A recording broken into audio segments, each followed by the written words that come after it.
بسم الله والحمد لله والصلاة والسلام على رسول الله صلى الله عليه وسلم. طبعا الأهلي والزمالك النهارده في ديربي القاهرة.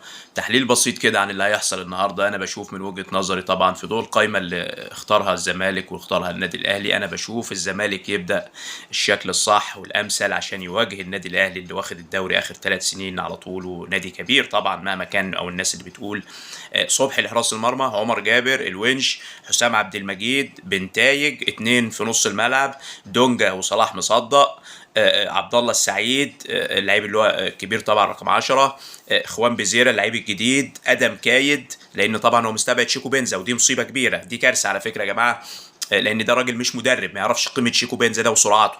ناصر منسي راس حرب، هو طبعا هيعمل حاجات كتير مختلفه تماما عن اللي انا قلته ده. عشان كده هتشوفوا الزمالك النهارده يعني ممكن 10 دقايق وبعد كده هتلاقيه مهلهل، وهتلاقيه فريق صعب جدا، ممكن يتغلب كتير، رغم ان عماد النحاس مش كويس راخر، يعني بيعمل حاجات غلط، ولكن ولو بدأ صح عماد النحاس هيكسب بسهوله يعني.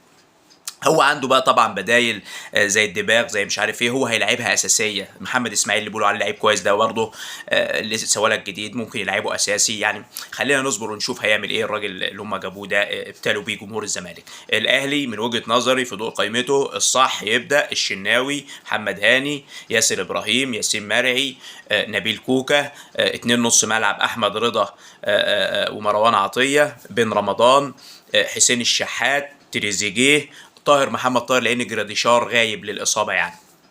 هو ممكن يبقى عنده خلاف في حته انه يدخل تريزيجيه جوه الملعب ويلعب بن شرقي ويقعد احمد رضا على الخط، غير كده مش هيعمل عماد النحاس.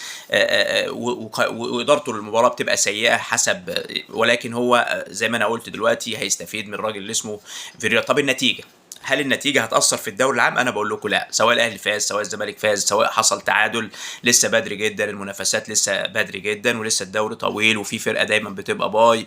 اللي انا عايز اقوله، وبيراميدز فريق منافس قوي، ما تنسوش ان بيراميدز بقى فريق بطل دلوقتي، وبقى فريق بياخد بطولات، واخد بطوله افريقيا، واخد بطوله لسه جايه اهوت، كاسب اهلي جده في ملعبه اللي هم بيقولوا عليها بطوله نص العالم ديت. يعني فريق اصبح متمرس من البطولات، وفريق قوي جدا، وهو انتوا شفتوه رجع اهوت لعب مع طلائع الجيش في الاسبوع ده، كسب 4-0 بس. وعمل روتيشن كبير، بيغير لعيبه كتير لانه عنده ارتباطات ومسافر يلعب في افريقيا يعني كده يعني.